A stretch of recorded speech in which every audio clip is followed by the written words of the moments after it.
setting the tone with the simple joy of gathering, of sitting together in community. We open this new school year with these words, setting the tone with a fresh joy for coming together, with a new appreciation for connecting and reconnecting with community and relationships. Now, of course, sitting with siblings or family or community is not always easy. Each member brings their own experience, perspective, and passions that can often clash up against each other. But the true goal of sitting together in community and building those meaningful relationships, what makes it good and joyful, is when we show up as authentic versions of ourselves, to embrace the benefits and the challenges that come with deep relationships, to talk, listen, disagree, learn, reflect, and grow. This school year, may we lean into all of these dynamics of community with renewed joy. May we open our minds and our hearts with renewed curiosity. May we sit together and grow together as authentic siblings in this community. Baruch atah Adonai Eloheinu melech haolam, shehachiyanu v'kiyamanu v'higianu lazman hazeh. Blessed is the divine source of the universe, who gives us life, sustains us, and allows us to reach this sacred moment. Amen.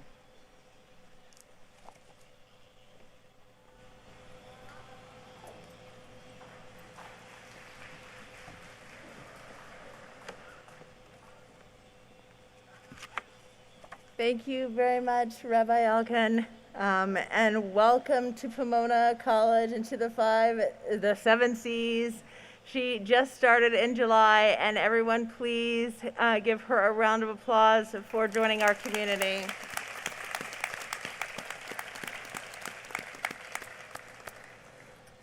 Welcome everyone to Pomona College.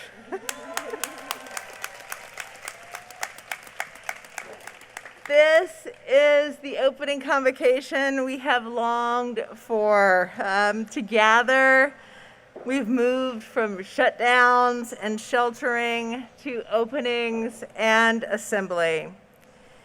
And I have to say, finally, the word assembly has never been sweeter.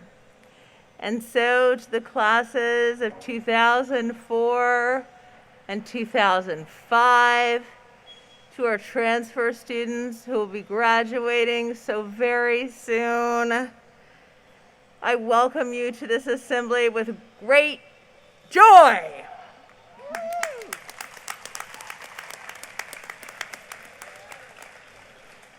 Last year, if you saw our convocation online, Phil Choi, Phil, raise your hand.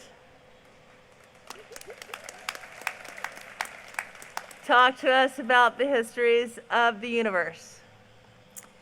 And we've been distant, like one star from another, some billions of years after it all began. But we're not only a community, we're a constellation, and we shine brighter together, and we build more together.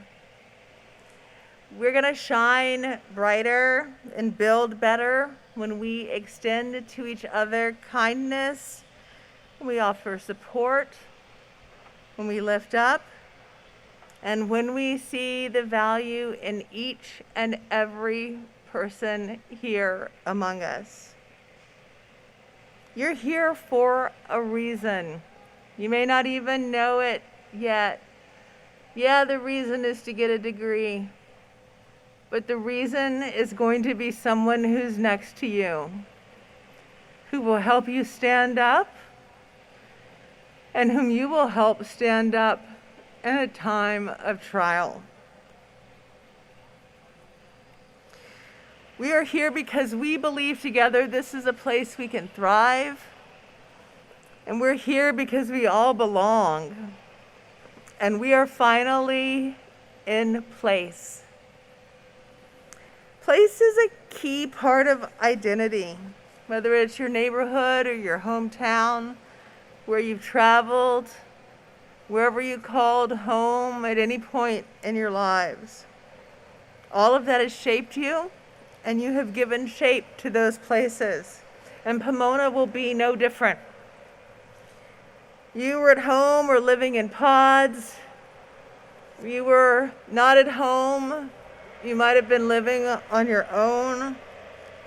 That's left an indelible mark.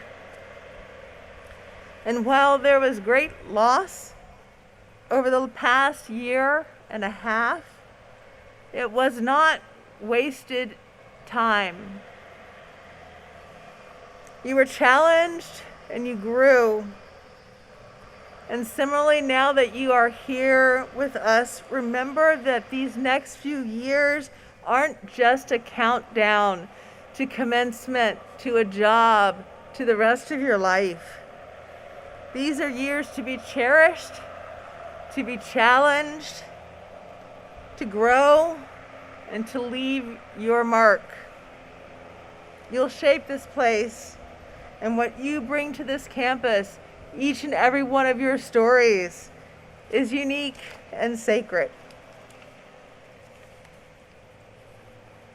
I'm going to read to you in a moment one of my favorite poems. It's about a dawn. But as we look here around in this afternoon, I want you to soak in the beauty of campus, absorb the lessons you'll find, practice what you'll learn in our community, engage in a meaningful listening, not just talking, with those who are around you. Settle here. Root yourself here. This is your space now. It's going to have a rainstorm and then it's going to be home and we'll run inside.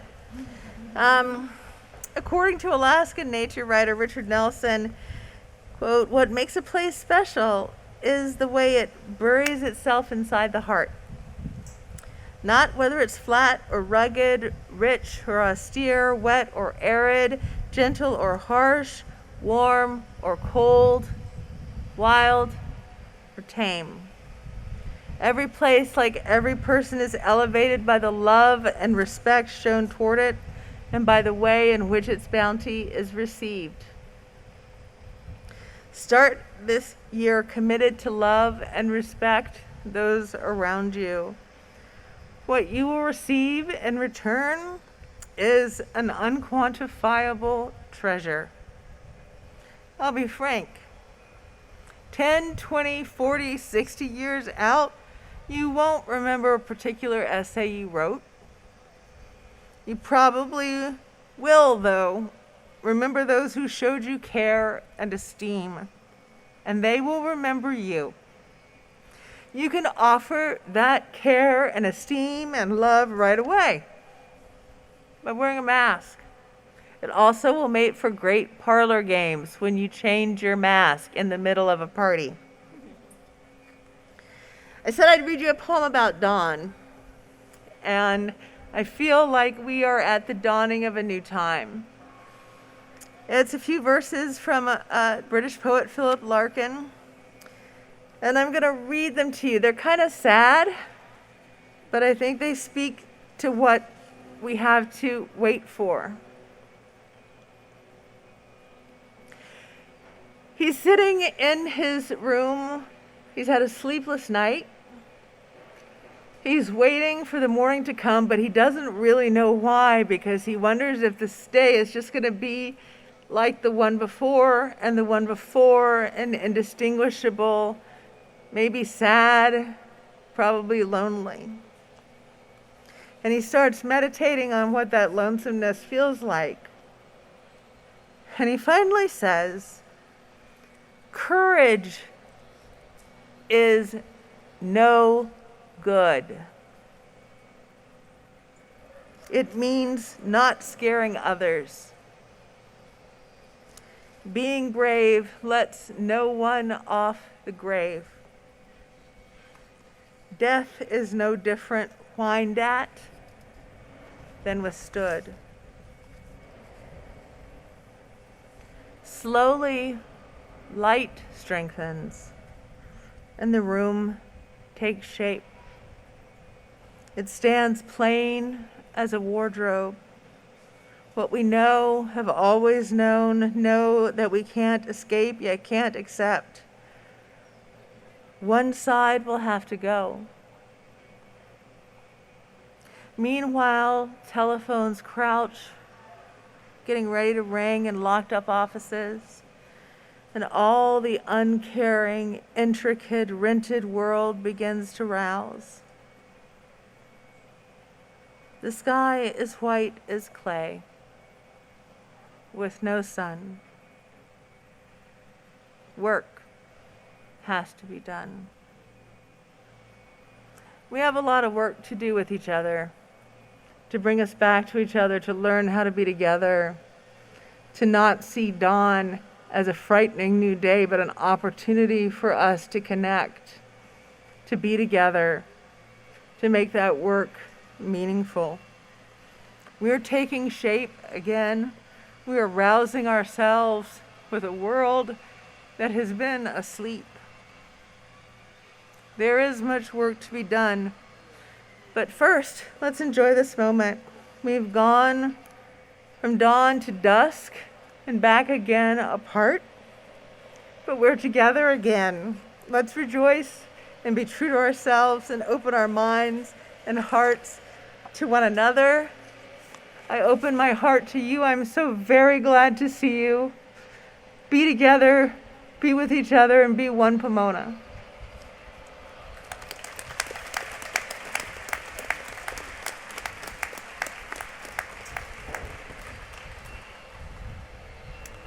Good afternoon, Pomona people. I'm Avis Hinkson, Dean of Students. It is my distinct honor to add my greetings to those that you have already received. Convocation 2021 and the opening of the 2021 school year is probably only comparable to the year of our founding, and even that comparison pales, as today is truly a moment in time where our campus was empty and is now filled with trustees, faculty, staff, students, and the broader community. Our founders may not have been able to imagine what this campus would look like with over 1,700 students on it. And it has been so long since we've had large numbers of students on Marston Quad that I'm sure I am not the only one who is emotional about this gathering today. I respectfully acknowledge the dedication, resilience, and fortitude of the Sage-Hen community that can sustain itself in far-flung places in challenging times, and then return to this campus with hope and enthusiasm for the year ahead. It is indeed wonderful to be in physical community once again. Every year, I choose a theme for that year, and as I shared with the student leaders last week, my theme for this year is connecting and reconnecting. For those who are new to our community, please know that we are all eager to connect so that we can get to know you and work collaboratively with you to make Pomona the very best it can be. For those of you who are returning to campus or maybe never left, I trust that you are reconnecting with colleagues and students, and it will be productive and inspiring. We have all been connected on purpose for this time and this season. Let's bring potential to fruition and enjoy ourselves along the way. Aside from bringing greetings today, I have the privilege of introducing to you one of our fantastic student leaders in the person of Nirali Devgan, our ASPC president. Yeah, yes. Our ASPC president for this year. Nirali is a senior majoring in econ and computer science who speaks Spanish and Hindi. She interned at JP Morgan this summer as a corporate analyst, having held finance and business analyst internships in previous summers. Nirali was appellate chair for Pomona's Judicial Council for 3 years, Operations Director for TEDx Youth in Austin for 4 years, and will serve as the student co-chair of the Student Affairs Committee of the Pomona College Board of Trustees this academic year. Nirali is clearly a very busy person, but is always willing to find time to talk with students about their Pomona experience. Her warmth and determination will define her leadership of our Student Senate and help her to work in concert with faculty and staff to achieve strategic goals. Please join me in welcoming Nirali Devgan to the podium. Chirp, chirp.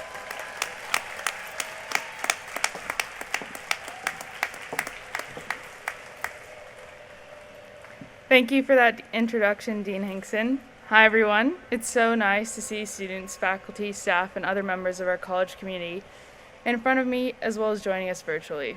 An especially warm welcome to the new students, our beloved first and second years and transfers who are enjoying their first full week on this beautiful campus. I can't even begin to enumerate all the mistakes I made on my first week on campus, let alone first semester and year. I still distinctly remember an upperclassman telling a group of us on this day 3 years ago that since first years were required to go to Convocation, we didn't have to go to our morning classes.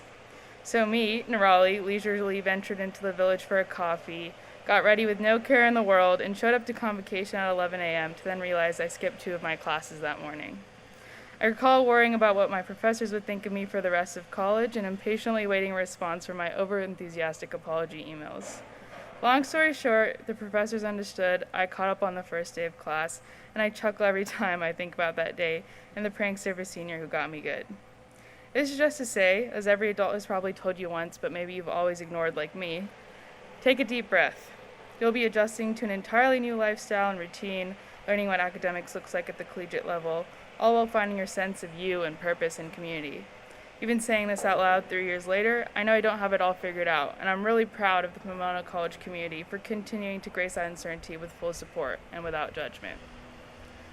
And I think that Pomona grace starts with embracing mistakes. There are going to be times where you feel like the ground is falling out from under you, whether you have 3 midterms in a week or multiple jobs to juggle, or your feelings are hurt and you're just exasperated at the world. Because at the end of the day, we're people with friends and family and lives that transcend this delightful square mile. And with that, I urge you to reach out to your friends, to your classmates, to the community that you feel comfortable in, and take the space you need to feel supported. Because to me, that's definitely what I treasure most about Pomona. The support I feel from my closest friends on the worst days, from my fellow CS majors during a brutal lab, from the professors who can tell when something's not making sense, or from the casual wave hello in the dining hall or walking to class. I wouldn't be here, standing in front of you at Convocation, as student body president, reading that speech without this community. There are going to be some good mistakes, too, that make you grateful or just smile in retrospect.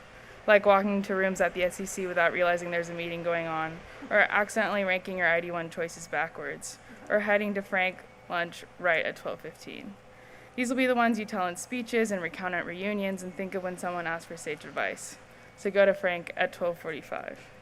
I think in general, the best memories I've had from the past years here weren't on the biggest days or during my most important achievements, but the times I let the perfect idea of college slip away and instead just existed, taking the inevitable chaos and mistakes that will be this year and this college experience day by day.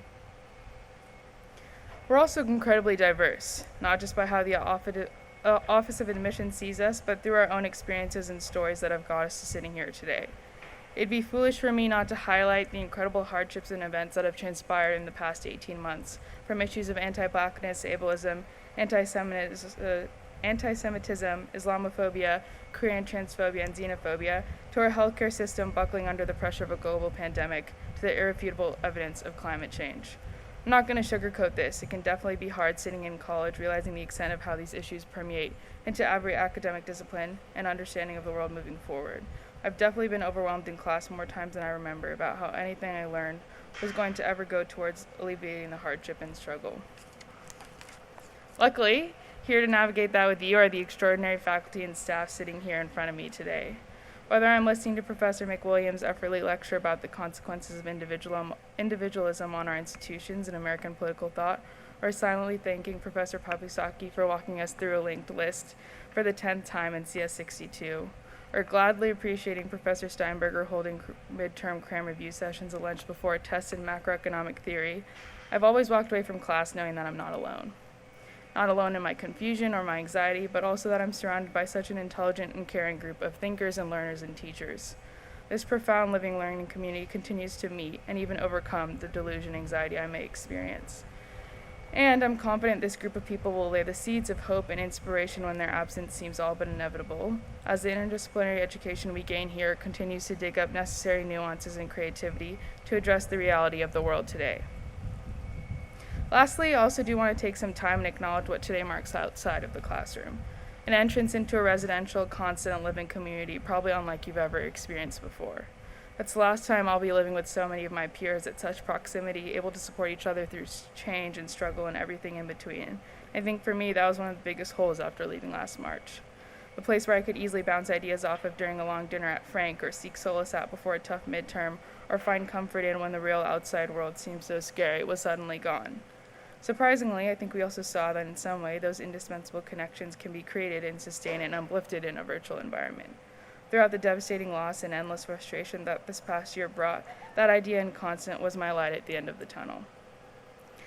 But of course, the virtual world isn't the same as the non-virtual. And now that we're back on campus, I urge you not to take the connections that this bubble of a campus innately has for granted.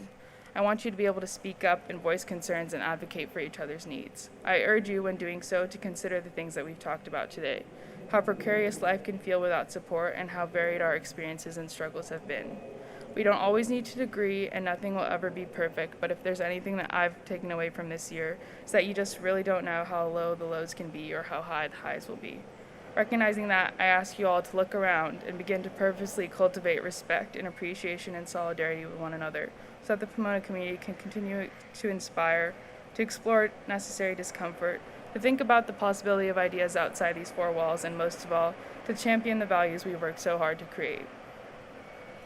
I think you've probably understood by now that I really believe in the community and the people in front of me today. I also believe that ASPC, this year, and this world can only be as good as we collectively make of it. So I'm going to ask you to do a couple things. I'm going to ask you to lean in and to be fully present. I'm also going to ask you to do something a little wild, and trust me. I promise it clicks one day. You find your people and your routine, and there's the good and the bad and the ugly, and day by day it clicks. And if there's ever comes a time where that's fallen apart or you don't think it's possible for you, I'm one of many people on this campus you can always come talk to. Because if you can't tell by now, I think it's so fundamental to this place called Pomona College. I'm really excited to see and be a part of how Pomona continues to evolve this year and improve through the introduction of you all to our world. So whether you felt inspired or a little cheesed off by my words, the faculty surrounding me will do an even better job today on your first day of classes. Soak it all in, lean into the chaos, and enjoy. Here's to an incredible year. Thank you.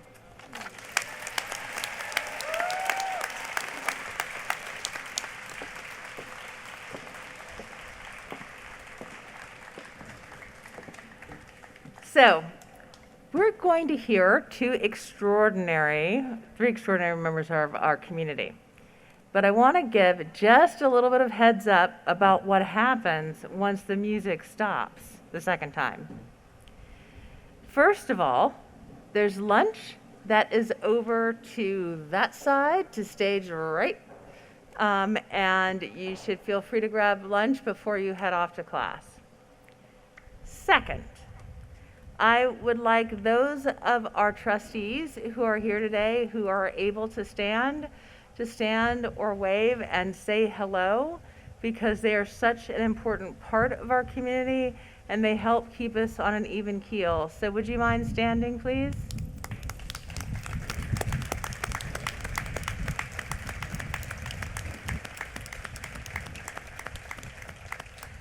My husband John is here.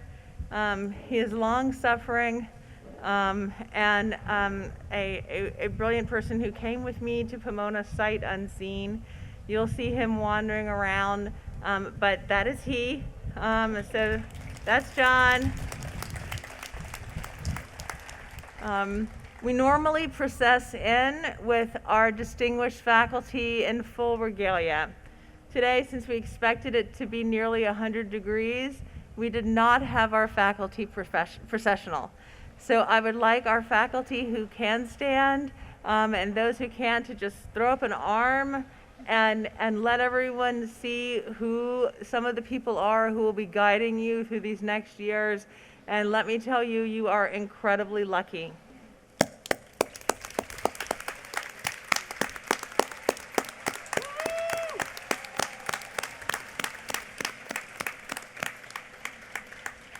And finally, before I pass it off to an extraordinary musician, I would ask that you give a round of applause to the staff who worked overtime to get us this beautiful shade structure, to bring us a delicious lunch, to make everything work seamlessly, and to tend to everyone's comfort and needs. They do this every single day at our college, and they deserve our thanks. So thank you.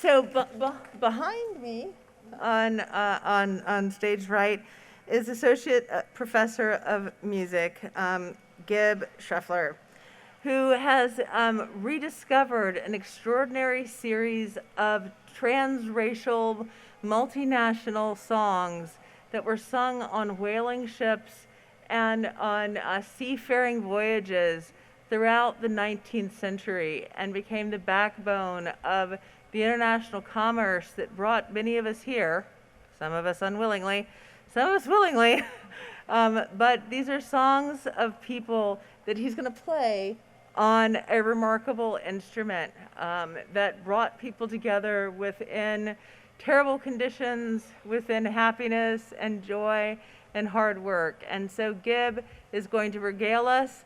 We're going to have an incredible speech by our own Professor Miriam Merrill.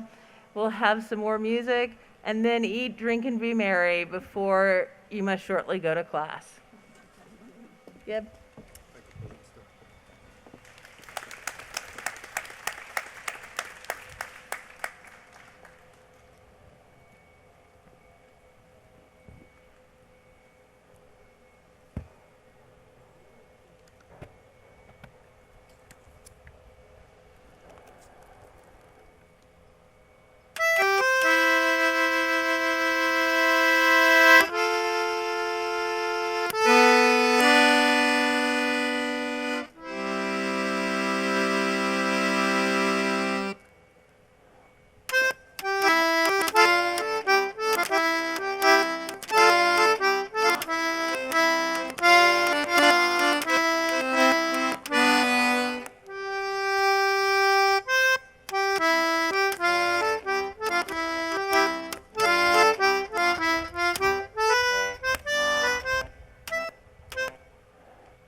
Good afternoon, Sage Hens. I think for the first time in my life, I now finally understand the origin of the term pulling out all the stops. Thank you, Professor Schreffler. It is my great pleasure today to introduce you to Professor Miriam Merrill, who's our Director of Sage Hen Athletics. Before I say a few words about Professor Merrill, I want to thank you all for your great flexibility in being here, in watching online, for those of you who are streaming, instead of being in this space over here, or even the one behind us. It's this kind of flexibility that I believe we're going to need, especially in these few weeks, but that flexibility is part of the generosity that President Starr spoke about, and part of our joy in being all here together. So I hope that we can embrace that. And now, on to Professor Merrill. Although it's only her second year at the college, Professor Merrill is doing tremendous things that will have broad-ranging impact across our entire student population. She graduated from the University of Cincinnati, where she was an NCAA Division I All-American track and field for the University of Cincinnati in 2001, and was inducted into the university's Athletics Hall of Fame in 2012. Subsequently, and while simultaneously serving as Associate Athletic Director at Hamilton College in New York, she earned a PhD from Temple University in the psychology of human movement. Her work focuses on barriers to women and people of color within athletics more broadly. She's also interested in wellness, the holistic variety that pursues the intimate linkages between mind and body to focus on total student health. She is well underway here to leading Pomona Pitzer's athletic program into a new era, soon to be augmented by a brand new athletics facility. I think it's a little bit funny that if there's anything that risks interrupting her speech today, it is the construction of her department's future right behind us. But more importantly, she's here to lead our program into a new era by focusing on how best to support students that will work and play within this facility and across our campuses. Let me tell you, she is not afraid of living heavy things. I believe her best event, or one of her best events, is the shot put. But Professor Merrill came here sight unseen, with a passion to support all students at the college and truly make Pomona a place where all students and each and every single student may thrive. Fellow Sage Hens, it is my sincere pleasure to give you Professor Miriam Merrill.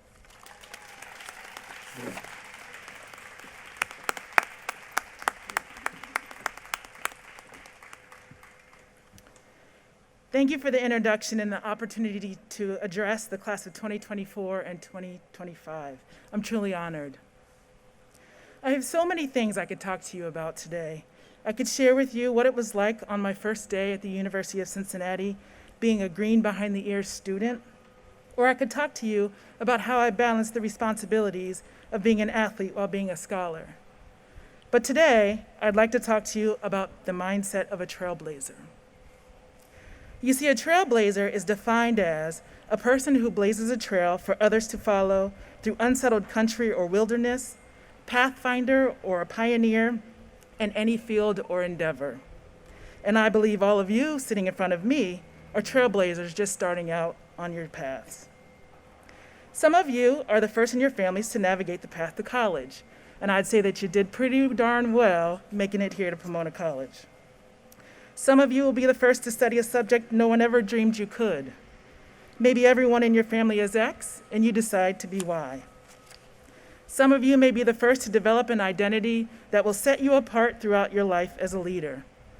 And some of you will be the first to normalize 8 hours of sleep prior to an exam. I mean that. But all of you, if you take full advantage of this opportunity, will emerge from Pomona College prepared to live an authentic and full life. I like to think of myself as a trailblazer, as I'm the first female track and field All-American at the University of Cincinnati. I'm the first person in my family to earn a PhD. I am now the first Black female chair of physical education and director of Pomona Pitzer Athletics. And I should also mention, thank you.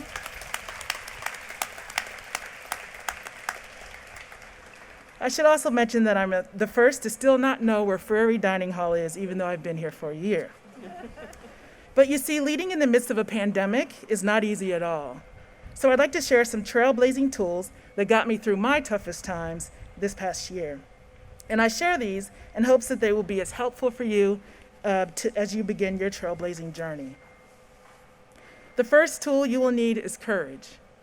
Aristotle told us courage is the virtue between paralyzing fear and a cavalier disregard for risk. You may be faced with events that will cause paralysis, fear, sometimes paranoia. Look, I accepted this position on the other end of the country. I moved to a town I had never seen. I pledged to support coaches and student athletes with whom I had never met in person, and in a region of the country where I knew no one. I'm sure that sounds familiar to some of you. I remember being so confident about this next step in my life because I've come to love and embrace change. But when it came time to board my one-way flight to Ontario, I froze. Did I really want to and need to do this? It was my understanding that the courage to move forward would allow for my success, and that's what got me on that plane. And because I had the courage to get on the plane with 2 masks, a face shield, and some gloves, I now stand in front of you as the Convocation keynote speaker. The second trailblazing tool is agility. And oh man, did I have to be agile. I had been an AD at a 2-year institution, and I had also served as the interim athletics director at my last institution. I thought I knew the job. I thought I knew exactly what decisions I needed to make as the chair of physical education and the athletics director of Pomona Pitzer Athletics. But I learned pretty quickly that leading in a pandemic would redefine what I had come to know as the athletic director and chair's responsibilities. I was now faced with a new set of challenges. One of my biggest challenges was communication. As a fully present and self-defined transformational leader, I strive to motivate, support, and understand my colleagues through conversations and casual, intentional interactions. I use all of my senses when engaging with people to hear, see, and understand the things around me. But with us being remote, I couldn't lean on all of my senses like I wanted to. Instead, I had to heavily rely on Zoom because it gave me access to at least 2 of my senses. Even if someone just wanted to ask a quick question, I tried to do it through Zoom instead of email or phone. But let me quantify this for you. This meant that I was averaging about 40 Zooms a week. Yes, you heard that right. But I couldn't let the challenge of limited communication keep me from being a leader, the leader that I wanted to be and the leader that I needed to be. And when challenges arise for you, you must find a way to be agile. There are others coming behind you who will use your path as a way to carve their own.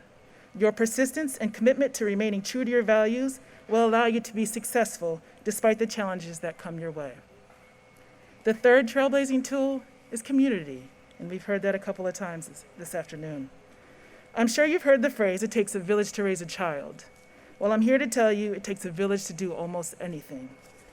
The very best of us need a safe place to fall when life gets difficult. We need a group of cheerleaders when we are unsure, and some of us will need a mirror. As the great philosopher Drake says, I only see the truth when I'm staring in the mirror. And for the chronologically gifted folks in the room, see Michael Jackson's Man in the Mirror lyrics. For me, it was leaning on Dean Gaines and Dean Hinkson when I needed institutional guidance.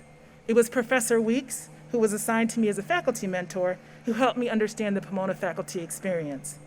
And it was all of my colleagues in the Department of Physical Education that knew everything that I didn't know.